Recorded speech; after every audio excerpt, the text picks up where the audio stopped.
kitabil karim. A'udzu billahi minasyaitonir rajim. Bismillahirrahmanirrahim.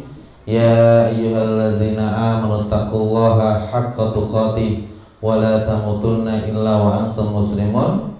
Allahumma la sahla illa ma ja'altahu sahla wa anta taj'alul hasna idza syi'ta sahla.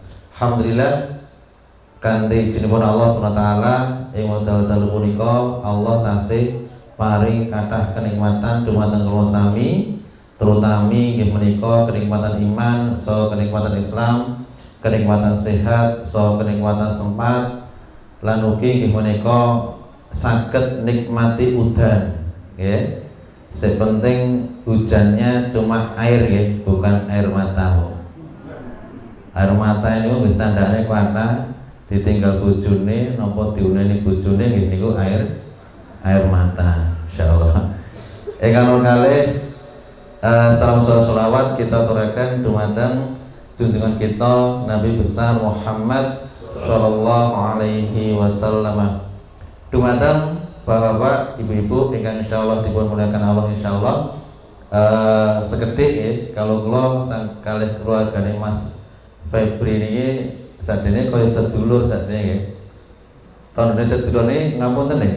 Mas Febri niki ngebrekan kula tak jak Gojek. Bapak jarang serius kalau kali Mas Febri. Bapak napa saking sampun kulino tur yo akrab. Ngoten nggih. Pamane ngebel kula ngoten nggih kula jawab ngeten. Selo mboten siap dan selo niki yang penting wae.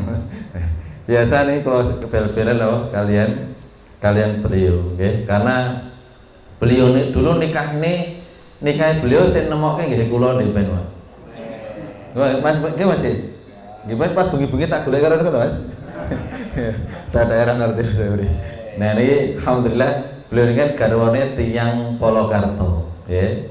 Garwane tiyang Polokarto. Ketika itu istrinya masih Ustadzah Darussahadah ketika itu istri beliau.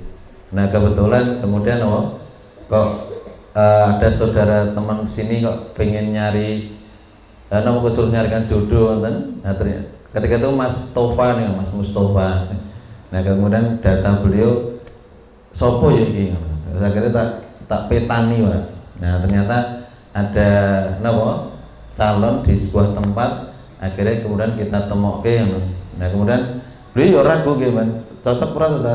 Padahal ketemu pisangnya langsung ora golek liyane. Insyaallah ya. Sampai akhirnya Allah karuniai putra pinten Mas? OTW 5. Masyaallah nggih. Pas kula proses beliau, anak kula demen pinten Mas? Anak kula kalih ya niki ketika proses beliau. Ning sakniki anak kula 3 kula wis 5, Pak. Masyaallah ya. Niki nyaingi kula ya. Nah setelah niku akhirnya saya akrab kalian Bu Sugini, akrab kalian Pak Heri, akrab kalian Pak Anggoro, nggih, dan sedaya akhirnya akrab kados setunggal keluarga. Kulo niku kita nggih pernah ngisi tengene Pak Heri Pak nggih. Pas niku isu-isu niku nggih. Isu-isu napa sonten nggih niku. Pokoknya pernah riyen nggih. Nah niki bukti bahwasanya kita Allah pertemukan. Dan termasuk masyaallah busuk ini ketika masih hidupnya masyaallah ya, kita kan boleh menyebutkan kebaikan itu asal apalagi orangnya sudah tidak ada. Ini justru kita diperintahkan untuk menyebutkan kebaikan-kebaikan yang pernah dilakukan agar supaya apa? Kita ini kadang bisa meniru kebaikan yang pernah beliau lakukan. Ya. Saya dulu pernah niki Bu, masyaallah busuk ini saya pernah ke tempatnya Mas Febri ini. Mas pondoknya bangun keramiknya kurang Mas. Enek keramik kurang tahu Mas, tak tekoke ngoten. Oh kathah, kula ndak mriko. Lho lah, oke no Mas. Iki regane piro? Ya anu ta, jenengan mang hitungan dhewe kalih Bu kula. Sapa ngerti? Wah, seperti berarti enek tanda-tanda apa gitu. Akhirnya kemudian kula mriki ternyata ketika saya nembung keramik itu langsung pun mang pendet pinten jumlahe. Waduh kok mang pendet pinten jumlahe ra hitungan piye. Nah selain itu guru kon bayar separuh gitu ya. Nggih, masyaallah ya. urkon bayar Semeru. Bahkan ketika beliau jualan batako ngeten iki napa ketika niku yen gur bis ngeten niku nggo pondok pun mang mendhet ngoten. Lho kaya apa wae niki kabeh diitung napa kerja bakti. Nah, termasuk ketika itu ada program batako diskon berapa persen ngoten nggih. Nah, enten masjid dekat kula niku gedhe banget niku. Gedhe banget niku lapangane gedhe maksudnya, Pak. Mungkin jenenge yen ngaler kene ngene kula niku ada masjid Baitur Rahim Ngasem. Nah niku lapangane niku antara jalan niku sampai mburi niku ora rampung lapangane. Terus masjidnya jam niku. Nah, lapangan latare niki dipasangi batako, Pak. Ki enteke piro kan ngoten, Pak. Yo ya. Pak lapangane, Pak. Jadi latare niku emeh kaya separone lapangan sepak bola niku lho. Niku paving wae. Ya paving niki dipasangi ki entek piro. Langsung tak hubungke niku. Soalnya ya ora percaya nih. Ini diskonnya tenanan pore ta. Nggih tulisannya ngoten kok di tepi mawon, Pak. Kalau kita hubungkan, oh, Masya Allah ya. Ternyata ketika ini cuma bar 25% oh pinten kan nih ketika ini pernah ini. Insya Allah ya. Nah ini salah satu kebaikan-kebaikan yang beliau pernah lakukan. Dan ketika itu Pak, kita itu membangun pondok mau bebaskan tanah. Ketika itu ada 3 kapling. 3 kapling ini satu kaplingnya 75 juta ketika itu. Nah kita itu tahu-tahu busuk ini nih yang satu kapling ketika itu selesai ngasih kan nih 2 kapling ini ternyata sama busuk ini pun kalau napa bayare kan dibayar kalian Bu Sugini. Buat namung niku kok pas beliau terakhir mau berangkat umroh, nggih. Mau berangkat umroh niku pas Ramadan apa niku Mas? Pas tenggene kula niku sebelum Ramadan nggih. Wis etok-etok ngerti kan Mas. Nah, niku sebelum Ramadan ya. Sebelum Ramadan tenggene kula kalian Mas Febri niki, nggih, kalian garwane ketika niku tenggene kula niku Pak Ustaz niki kula badhe umroh. Wah, Masya Allah ya. Ketika niku pun gerah beliau. Maksudnya melakukannya dituntun Mas Febri. Tapi semangat ibadahnya luar biasa. Ketika niku ajeng umroh, kemudian beliau ngendikannya sik menarik ngendikannya setelah niku Bu Pak. Napa niku? Ketika niku mobilnya napa dewan Pajero Pak. Entar deh. Pajero niku panas njaba jero. Ning memang mobilnya Pajero Pak. Nah, pilih menika Pajero, beliau ngendikan ngenten. Pak Ustaz, ngapunten, kula badhe umroh. Cuma mungkin sewayah-wayah kok kula niku dipendet Allah, nggih. Soalnya kula dipendet Allah. Ketoke tanda-tanda ketika itu beliau sudah merasakan mungkin ngoten. Kalau nanti Allah panggil, ngapunten, mobil saya ini saya donasikan untuk pondok. Bu, mobilnya itu didonasikan untuk ma'had. Masya Allah ya, luar biasa ini. Ketika itu saya ya kaget Pak. Iki tenan ora iki.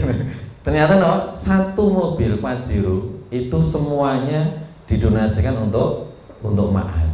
Masya Allah ya.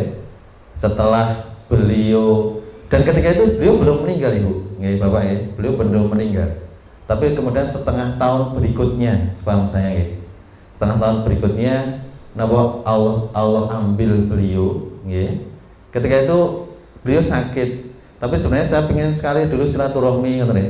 Karena tahu sakit, tapi belum begini belum mau menemui tamu ketinggalan. Akhirnya detik terakhir meninggal. Saya baru tahu beliau meninggal. Dan ketika itu Bu, Masya Allah ya, sama keluarganya kemudian mereka berkumpul.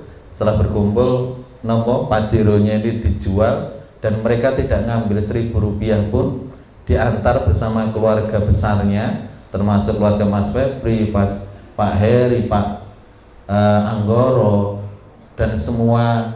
Dan termasuk Pak Dimbodi ini kalau nggak salah ketika itu, termasuk anak-anaknya diajak mereka dalam rangka menyerahkan donasi tadi. Gimang perkirake harga Pajero pinten ngoten Bu.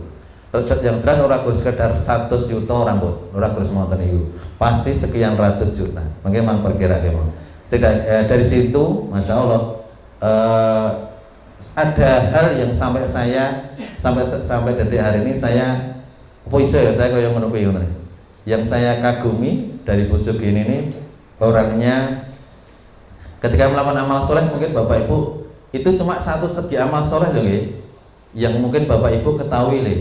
Tapi di sisi lain beliau banyak sekali yang mungkin kita tidak pernah mengetahuinya. Contoh ngapunten, contoh sederhana saja. Masjid Barokah itu pernah mau bebaskan tanah utaranya gitu. Utaranya. Nggih. Ketika ini napa? Masih sekian meter itu maunya beliau borong semuanya. Jadi dilelangkan. Kemudian masih sekian meter maunya beliau borong semuanya. Kalau nggak dicegah mungkin dituku kabeh, Pak. Coba ketika itu dicegah liyane ben apa? Ben uman rakitang 1-2 meter ngoten nggih.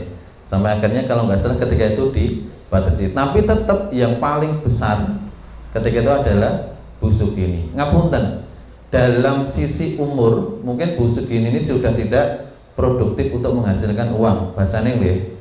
Tapi dari segi semangat dalam amal soleh, mungkin kita yang muda ini patut meniru beliau.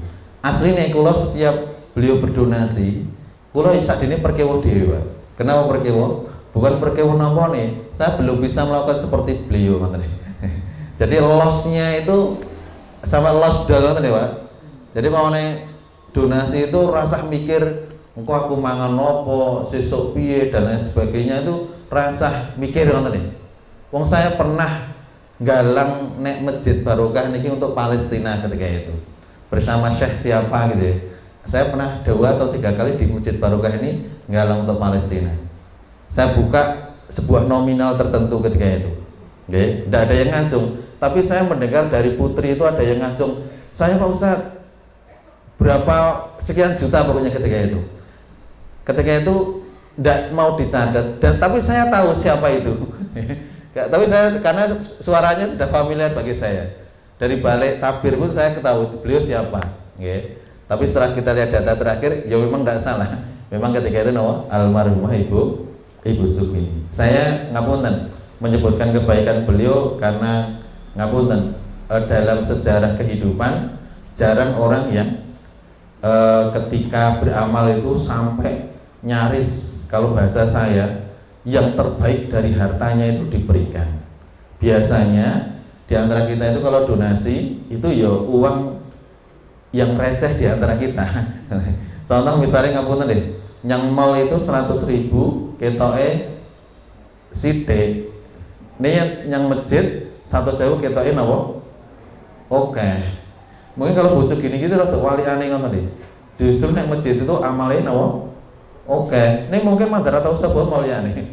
Paling ya kutijak putra-putrane ngendai mall atau sekedar jalan-jalan. Nah, ini Bapak-Ibu sekalian, niki adalah bisa memotivasi kita, ya. Dan beliau juga sempat nyebutkan kalau ketemu saya itu nyebutkan putranya, tentang aktivitas putranya, bahkan beberapa putune juga ada yang ke pondok itu Pak putune Pak Heri niki. Beliau alumni Iskarima, Mbak. Ini putu-putune beliau ini juga sempat diceritakan kepada kita, ya, tentang ada yang sekolah di pondoknya Ustadz Yusuf Mansur, ada yang di alumni Iskarima, dan mungkin ada juga yang di tempat-tempat lainnya, ya. Dan ternyata ahli sedekahnya beliau ini ternyata juga banyak diikuti oleh keluarga besarnya. Ya, kadang mungkin kita melihat di sini tidak keluarga apa-apa, tapi saya tahu beberapa data itu mereka ternyata amal soleh di luarnya juga besar. Kadang ngapunten, kadang kita ketika sebagai orang tua kadang kudu kalau kita calcul ternyata rezekinya yo calcul ngoten itu yo calcul oke ngoten. Kemudian kalau seandainya kita mengkhawatirkan rezekinya, akhirnya itu yo angel. Tapi kalau tidak pernah mengkhawatirkan itu pokoknya kalau ya nek gantine ngono. Pokoknya bercalcul.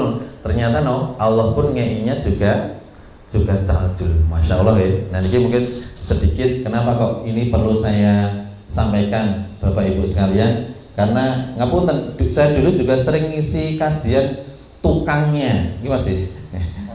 Oh karyawan, maksudnya karyawan batakonya. Karena batakonya itu biasanya kalau Sabtu itu gajian enten mriki, nggih.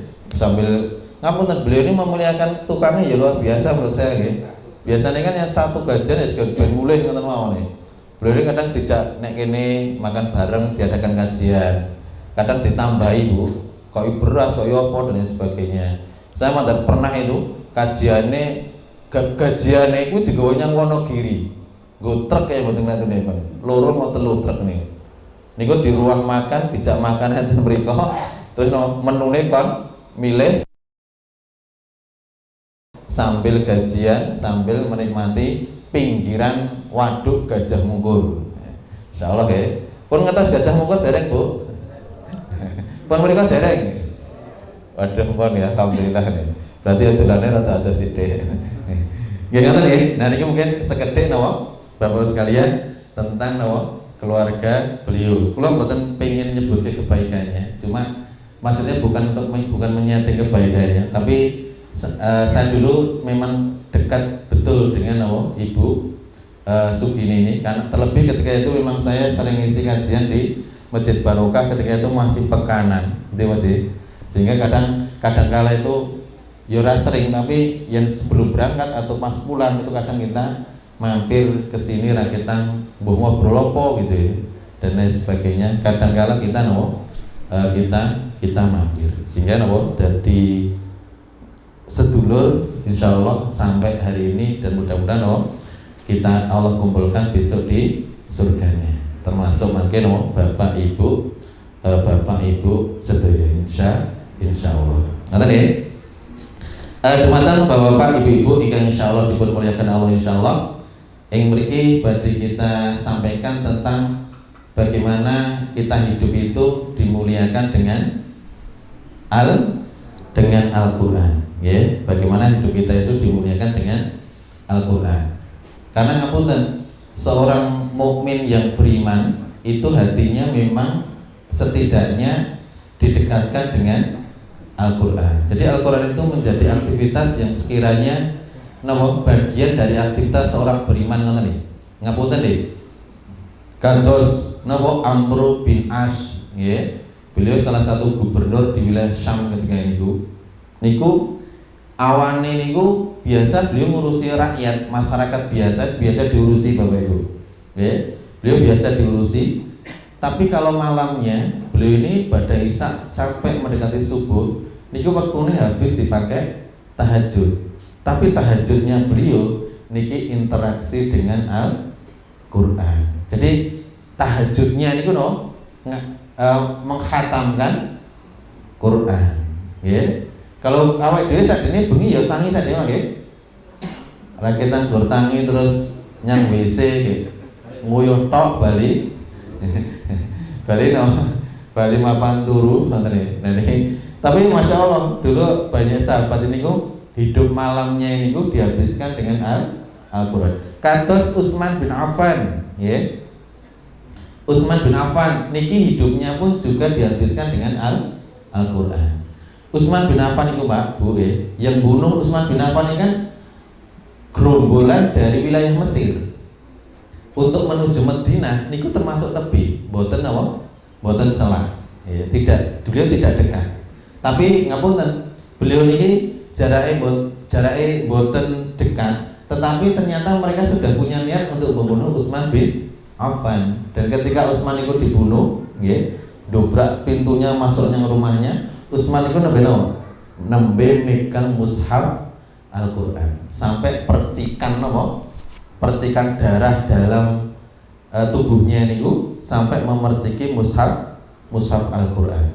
Kenapa? Ternyata Utsman bin Affan ini malamnya niku sering habis di hadapan Quran, ya. Jadi interaksi beliau sangat kuat di hadapan Al-Quran. Niki contoh ya. Jadi padahal ngapunten, Utsman bin Affan itu kan pernah menikah di usia tua, Pak. Ya. Kalau saya kemarin buatan kemarin ya, kalau sore niku buka YouTube niku enek pensiunan kepala sekolah niku menikahi anak lulus SMP. Kacae namung 42 tahun. Nah niku dinikahi, nggih. Tapi Utsman bin Affan niki umurnya ketika niku 81 tahun. Nggih. Niku menikahi seorang akhwat umurnya 18 tahun. Gur angkane padha, Pak. Gur kualik mawon. 81 kali 18 tahun. Kacae pinten, Pak? Nggih mangketung dhewe nggih. Sampai ketika niku sampai Utsman niku sempat bertanya kepada akhwat niku kalau Mbak jenenge Naila gitu kan. Nggih. Sampai ditanya, "Mbak, jenengan kok purun kalih kula pun tuwek lho." Mboten napa, mboten menyesal. Kan masa muda jenengan sudah habis bersama Rasulullah. Akhirnya beliau tetap mau menikah dengan Utsman bin Affan.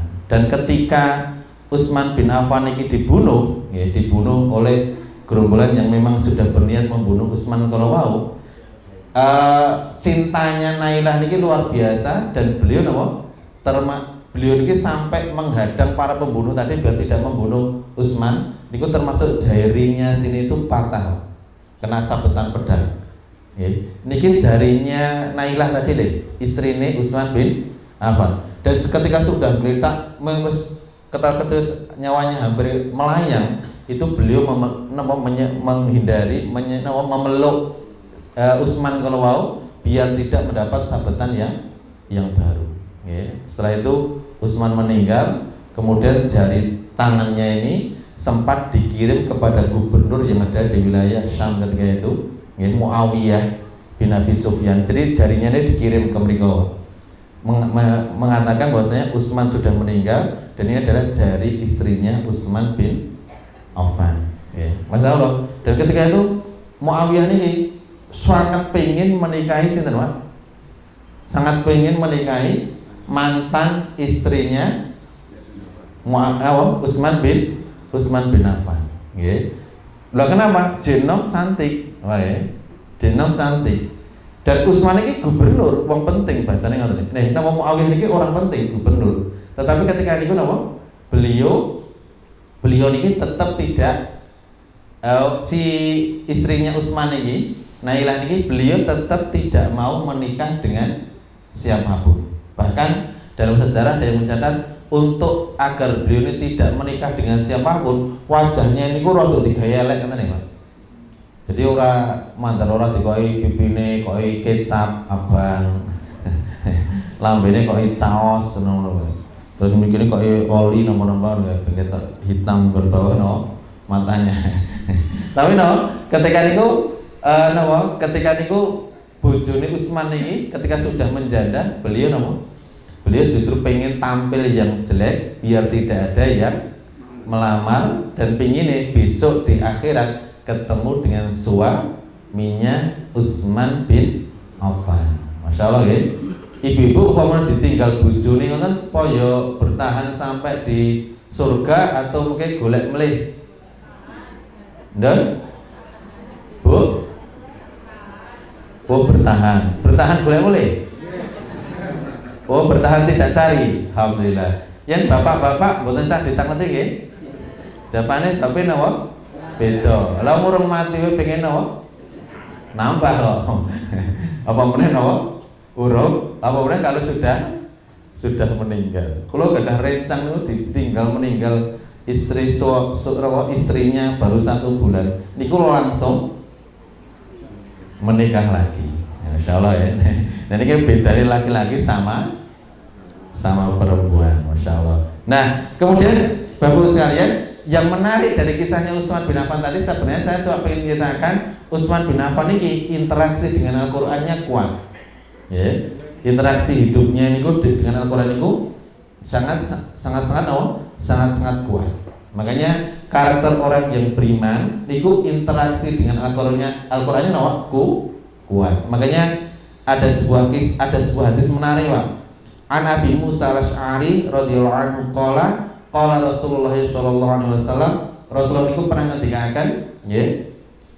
Masalul mukmin alladzi yaqra'ul Qur'an. Permisalan tiyang ingkang beriman. Niki dikit yang beriman ya, Pak.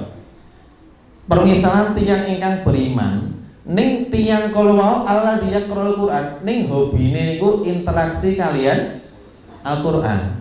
Nggih. Jadi hidupnya niku interaksi kalian Al-Qur'an. Nah niku napa? Beliau Rasulullah ngendikaken masalul utrujah niku kaya buah utrujah. Pak, ciri-cirinya utrujah niku napa, Pak? Wong beriman sering interaksi dengan Al-Qur'an. Dia tidak harus hafid Quran, Pak. Nggih. Tapi napa? Dia ada waktu-waktunya itu napa memang digunakan interaksi kalian Al-Qur'an. Nggih. Niku kata Rasulullah seperti buah utrujah. Napa niku buah utrujah? Rihuha thayyibun. Pak Bu, rihuha thayyibun. Ambune niku napa? Enak. Nggih. Terus wa ta'muha thayyibun. Rasane niku nggih enak. Jenengan tak critane ngeten iki, wambune enak, semerbak harum. Terus dipangan ya enak. Yang tak kaya ngeten iki buah napa niku? Ciplukan. No. Tapi para ulama jabaraken wa mangdaruha jamilun. Nggih. Dilihat niku nyenengke. Nggih. Jenengan ngertos duran nggih? Mungkin wong jawab jenengan duran ngoten. Ning jenengan pernah mboten nyekel duran mriki teko Masjid Barokah?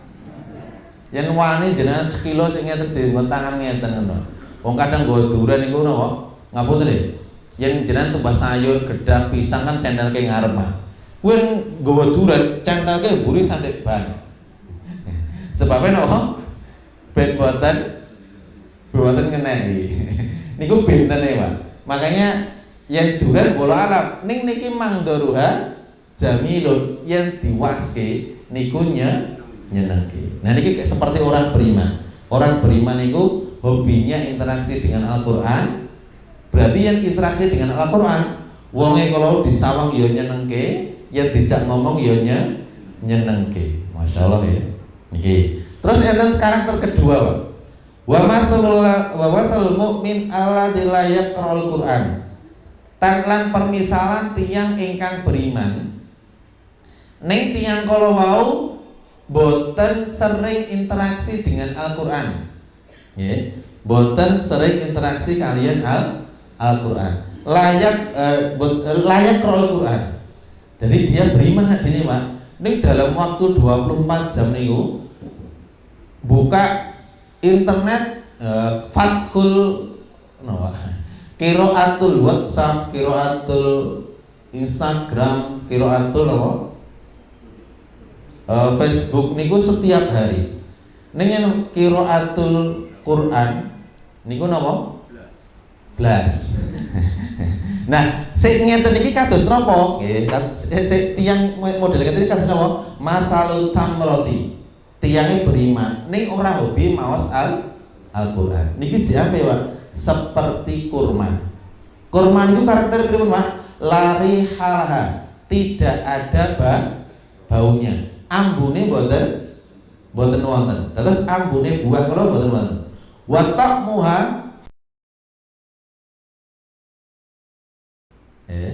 rane ambune ning rasane mending. Nggih. Terus tiyang beriman ning jarang interaksi kalian Al-Qur'an. Pas dadi santri, kados kula riyen kan ya ngrasake dadi santri. Jadi kula niku dadi santri plus ngopeni santri sejak tahun 97. Nah, ngapunten, Pak. Pas dadi santri kok interaksi dengan Al-Qur'an kuwi biasa. Tapi karakter aslinya, kekuatan ruhiyah imannya itu akan ketahuan kalau dia sudah tidak jadi santri dan sudah tidak jadi siapa-siapa. Kok dia masih interaksi dengan Quran, berarti memang itu karakter aslinya. Ya, imannya terjaga dengan dia interaksi kalian Al-Quran. Ya, ngapunten nih. Misalnya ngapunten. Kayak saya ngene iki. Kok jek maca Al-Qur'an niku jadi perlu dipertanyakan. Bapak napa? Kita ngopeni pondok, Pak. Di pondok itu semua asatidzah kena aturan. Kena aturan apa? satu pekan harus baca Al-Quran sekian. Kena aturan, dan setiap pekan diadakan kajian itu laporan dapat berapa juz dalam waktu satu pekan. Itu salah satu untuk motivasi ben gelem maos Al-Quran. Ning niku karena masih terikat dengan sebuah peraturan ngoten. Ning asline yang terbaik, Mak, pas tidak ada yang ngikat siapapun. Ya ora dadi santri, ya ora dadi ustad, ning dadi masyarakat biasa, kok dia interaksinya kalian Al-Quran masih gede, berarti dia masih luar biasa. Ya. Ngapunten, makanya kan santri itu yang dikhawatirkan pas lulus ya, Pak. Plus kalau santri kok ijek nyantri, niku saya dikhawatirkan pas liburan nih, Pak. Ya. Liburannya kenapa? Mungkin pas nek pondok interaksi kalian Al-Quran, ning nek ngomah niku napa? Ya, interaksi kalian napa? HP nih dan lain sebagainya. Niki napa? Niki kondisi real yang sering terjadi di tengah-tengah masyarakat. Makanya ngapunten, saya itu juga punya anak 2, sik loro niku ya nek pondok Quran ngoten ya. Niki yang sering saya khawatirkan bukan pas nek pondok, nek pondok aku malah los nih. Dol. Jadi los itu insya Allah apik ngoten saya ngoten. Tapi yang saya khawatirkan pas liburan. Nggih, pas liburan. Makanya kalau pas liburan itu kadang bar subuh ngono. Kan pondok-pondok do libur mah nggih. Do libur.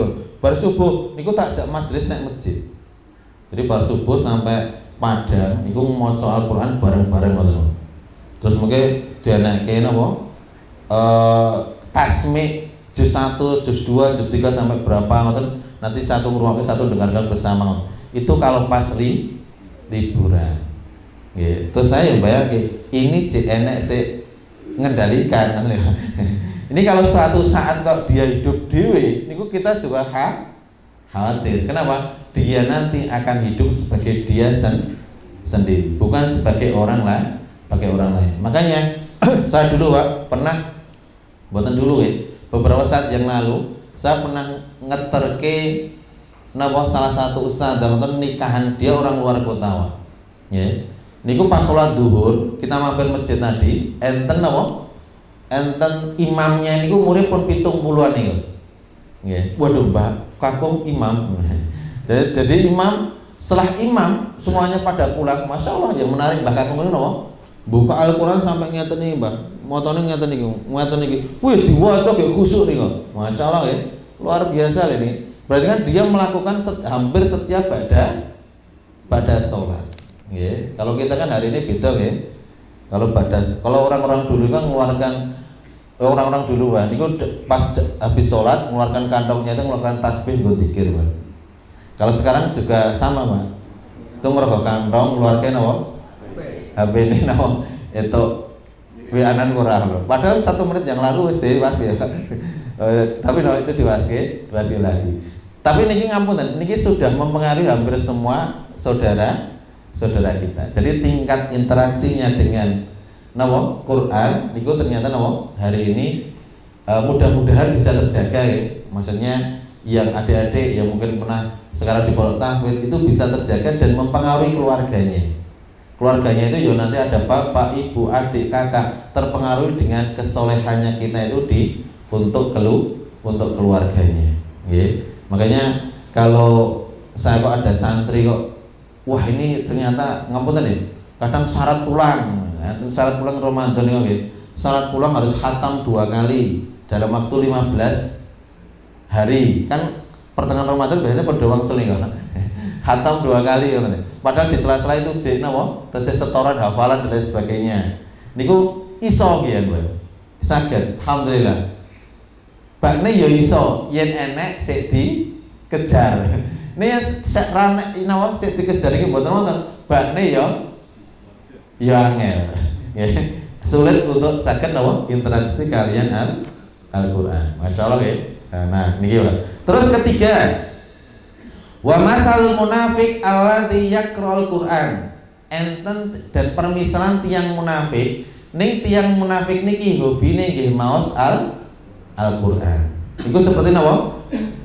Niku seperti masalul raihana, kados buah raihana. Napa niku? Rihuha thayyib. Ambune sakdene seger. Nggih, ning tok muhamurun, ning dipangan niku rasane pahit. Niku buah napa niku? Ya mungkin manggolai nggih. Ya niki napa ketiga. Niki tiyang munafik. Ngapunten, tiyang munafik niku berarti dia sebenarnya bukan orang beriman. Okay. Tapi di waktu-waktu tertentu dia menampakkan keimanannya. Kenapa? Karena memang dia golek sesuatu. Contoh misalnya ngapunten nih. Karena kok jenengan biasanya nek ngomah ya ora tau salat jamaah ngono Pak. Terus biasanya dolan-dolan ya blas ora gagas Quran ngono. Lah kok urip karo mertua. Nah, karo mertua ternyata ngerti-ngerti rajin yang masjid. Ngoten nggih? Ngerti-ngerti sregep maos Al-Qur'an. Sebabnya sebabnya mertua umure wis 80 tahun. Dan kubunan burumah kono kok ben rada itu jatah.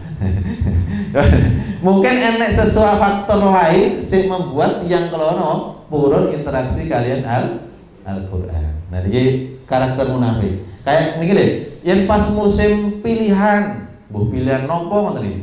Mbok pilihan lurah, mbok pilihan DPRD, nopo pilihan nopo ngoten iki? Niku rajinnya masjid pengajian ini ya melu napa? Teko. Ning wis dadi napa? Ya kirangan. Niku sudah bahagia dengan dunianya masing-masing. Nah niki seperti orang kados tiyang munafik. Ya. Nomor sekawan, wa masal munafik alladzi la yaqra'ul Qur'an. Ning enten yang munafik, dia cuma menampakkan keislamannya tok. Sholat melu sholat, ketemuan melu ketemuan dan sebagainya. Ning juga tidak hobi maca Al-Qur'an. Niki kata Rasulullah kama salil hadzolah, seperti buah hadzolah. Nomor niku laisalah harihun, boten enten ambuni, wa ta'muha murrun, dan rasane napa? Pahit. Ya, rasane pahit. Berarti enten sekawan nggih, siji buah Mbak utrujah. Nggih, niki rasane ambune enak, rasane ya enak. Niki orang beriman. Loro enek buah kurma. Nggih. Niki rane ambune ning rasane manis. Niki kaya beriman ning ora hobi maca Quran. Enten nomor 3 kaya buah raihana. Ambune napa? Ambune enak ning rasane pahit. Niki kaya wong munafik ning hobi maca Al-Qur'an. Enten nomor sekawan, gimana kok? Kaya buah hadzolah. Buah hadzolah niku lho, baune ra enek, dipangan rasane pahit. Nggih, niki napa? Hadzolah niku enten sing ngendikaken pare, Mbah. Ngertos pare nggih? Coba jenengan mangkletak pas jek rong dimasak. Insyaallah rada ya.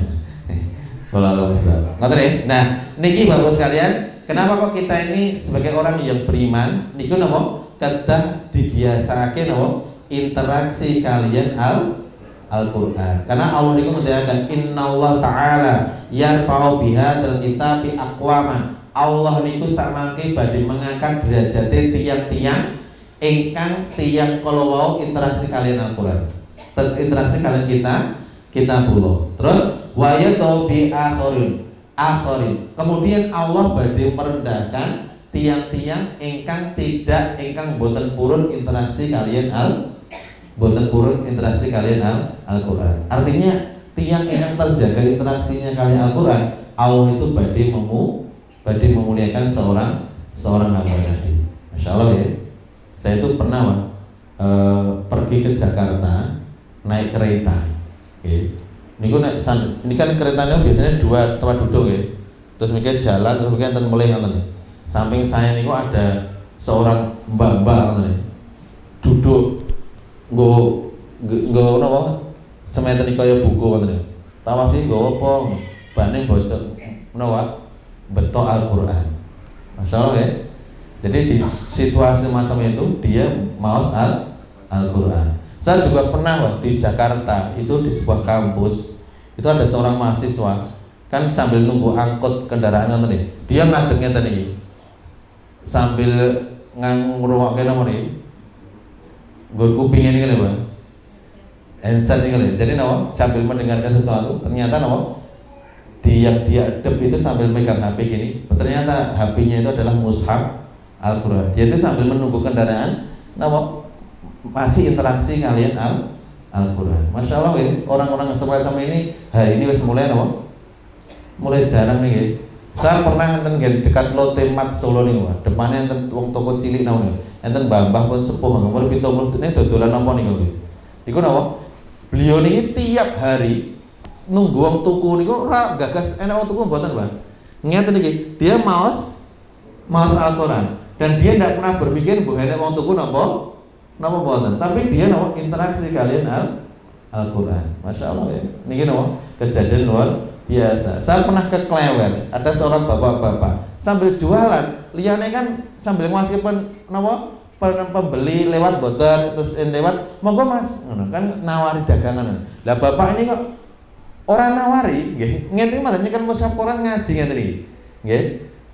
Mungkin ngapunten iki cuma bayangan kula lho. Mungkin bapak ini mungkin cuma sudah memperingatkan paling koyo yen nek wong tuku wis rezekine ngoten iki. Jadi dia niku napa? Waktaripun dihabiskan untuk interaksi kalian Al-Qur'an. Masya Allah ya. Nah, Bapak sekalian, makanya Rasulullah itu pernah ngendikaken ngeten. Terus innalladzi laisa fi jawfi syai'un minal Qur'an kal baitil kharibi. Sapa wonge sik pernah urip, Bapak Ibu sekalian, nggih. Pernah urip wonten ngalam dunya niki, laisa fi jawfi di tenggorokannya niki tidak pernah ada syai'un minal Qur'an, tidak ada pernah sesuatu pun dari Al-Qur'an. Jadi ngapunten, yen ra iso maca mudah-mudahan Allah maafkan. Mudah-mudahan ya seiso maca tapi dia tidak pernah napa membacanya. Yang punya hafalan tetapi tidak pernah napa dia interaksi dengan Al-Qur'an tadi, kata Rasulullah, kal baitil kharibi, itu seperti rumah yang roboh. Nggih. Kenapa kok seperti rumah yang roboh? Karena dia urip nih kaya ora urip. Nah, ternyata interaksi Al-Qur'an itu ngapunten, kalau kita jaga betul, insya Allah itu bisa memuliakan hambanya, bisa memuliakan sahibul Qur'an ini. Nggih. Kadang ngapunten ya, Bapak Ibu sekalian ya, termasuk mbak-mbak ini yang baru jadi santri. Kalau kadang yang dari santri ngoten. Sering ngerasakan dari santri, Mbak saya itu tidak butuh nilai antum piro ya ora gagas. Tapi saya itu butuh orang jujur. Nggih, butuh orang soleh. Nggih, antum dapat 2 ujian, hasil sendiri itu lebih mulia daripada dapat 10 tapi hasil dengan cara yang tidak soleh. Okay. Saya tidak pernah gagas antum nilainya berapa, tapi saya butuh antum ini jadi soleh. Dan solehnya antum ketika ada interaksi dengan Al-Qur'an. Okay. Karena kita hidup di ma'had Qur'an, terus hariannya interaksi dengan Qur'an, kalau tidak dibarengi dengan kekuatan roh Qur'an, maka roh tadi bisa hilang ketika kita tidak berada di ma'had. Orang tua kita ini kadang orang tua kita sebagai orang tua, atau mungkin saya punya orang tua, kadang orang tua kita ini tidak pernah mikir kue sombet dadi wong sukses, ditmu beno ukwen. Dan orang tua kita ini kadang tidak pernah berpikir kue sombet dadi pejabat, pendidikanmu dadi dhuwur. Kadang mereka itu tidak begitu penting hal semacam ini, ya. Apalagi kalau sudah tua, ya. Tapi mereka justru lebih penting kalau ternyata anaknya tadi jadi anak yang solehah. Itu jauh lebih penting. Nggih. Beberapa saat yang lalu niki cerita, nggih, niki cerita. Niki pas kisah nyata menarik. Pernah enten sederet saya, anaknya kakak saya niku sakit ya. Karena ya dolanan kali kanca niku motone kebalang sandal. Nah, kebalang sandal itu ada pendarahan di dalam mata nih. Nah, niku wedok di kelas 4 SD. Niku pas dibetul teng rumah sakit kan aja dioperasi niku. Nggak aja dioperasi. Ning wong jek sadar ngenten iki, jek sadar. Pas dioperasi niku sandi-sandi kan nggih pasien-pasien wae, bapak-bapak ono sandi-sandi. Nah, niki pas dioperasi niku maca donga esuk sore niku apa? Sanga wedine dioperasi. Mau maca donga esuk sore banter pasien liyane do krungu. Niki kula kok diceritani kakak kula mawon.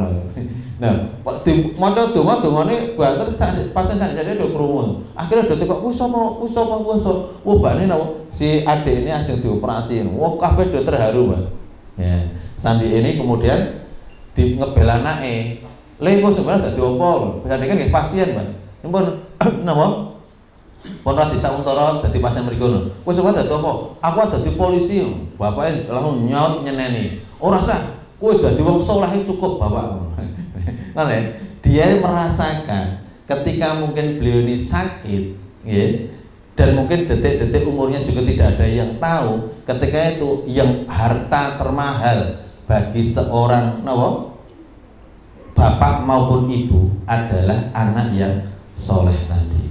Ya, makanya ngapunten di antara anak kita sekian anak mungkin kita punya. Niku harus ada di antara anak tadi yang besok kita didik suatu saat andekan kita niki meninggal, mereka lah yang akan mendoakan kita. Ya. Ketika itu kita tidak akan mesti tersibukkan dengan dunia, tetapi tetap ada waktu untuk mengirim doa untuk orang tua, bahkan pahala, ya. Bahkan pahala, ya. Banyak yang ngirim pahala. Ya. Saya kemarin sempat penggalangan tinggi Palestina itu di daerah Temanggung napa niku. Iku ada seorang bapak ibu ngoten donasi napa emas batangan niku. Ning emas batangan totalnya sekitar 25 juta ya niku. Niku napa diniatkan untuk keluarga-keluarganya yang sudah meninggal. Di antaranya diniatkan untuk mereka. Nah, kalau anak kita meninggalkan anak generasi yang soleh, anak-anak kita ini soleh dan solehah, insya Allah mereka nanti suatu saat mungkin jadi dokter, mungkin jadi pejabat, mungkin jadi pedagang dan lain sebagainya. Tapi mereka tidak akan pernah lupa insya Allah untuk mendoakan kedua orang tuanya yang sudah meninggal.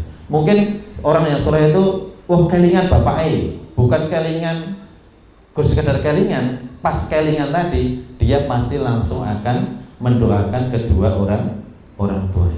Inilah harta mahal bagi orang tua ketika suatu saat kita dunia sudah kita tinggalkan. Makanya bersyukurlah kalau kita masih Allah beri kesempatan masih bisa bernapas. Dan lebih bersyukur lagi kalau kita masih bernapas, anak-anak kita kita masih sempat memberikan pendidikan terbaik bagi anak-anaknya. Sehingga ketika suatu saat nanti awake dhewe iki pun pisah dengan dunia, maka di sana ada yang kita harapkan untuk selalu menguatkan pahala kita di sisi Allah Subhanahu wa taala. Ketika itu semuanya sudah la yanfa'u malun wala banun. Semua harta dan anak ketika itu sudah tidak akan bermanfaat lagi di hadapan Allah kecuali amal soleh. Dan amal soleh kita ketika itu sudah meninggal yang bisa menguatkan adalah waladun solehun yad'ulah, seorang anak yang soleh yang selalu mendoakan kedua orang tuanya. Untuk mendidik anak tadi jadi soleh, ternyata diantaranya adalah kita dekatkan mereka dengan Al-Quran. Ya, biar nanti rohnya itu roh Al-Quran. Ngoten nggih? Ya pun bapak entek jebol entek kene dong entek tak tutup Mas ya. Kita batin iki. Oh, ra tutup ora tutup. Ini batin salah ya. Insyaallah. Nggih ngoten Bapak sekalian, mudah-mudahan segede enten manfaatipun dan mudah-mudahan kita semuanya termasuk hamba Allah yang dikaruniai keluarga yang soleh dan solehah, yang dekat dengan Al-Quran, dan mudah-mudahan mereka semuanya menjadi ahlul jannah. Kita doa dulu sekedap, ya, piringnya sambil dicekal, mboten napa penting mboten kelelek ya. Kita doain. Bismillahirrahmanirrahim. Allahumma ighfir lil mu'minina wal mu'minat wal muslimina wal muslimat al ahya'i minhum wal amwat innaka sami'un qaribun mujibud da'wat.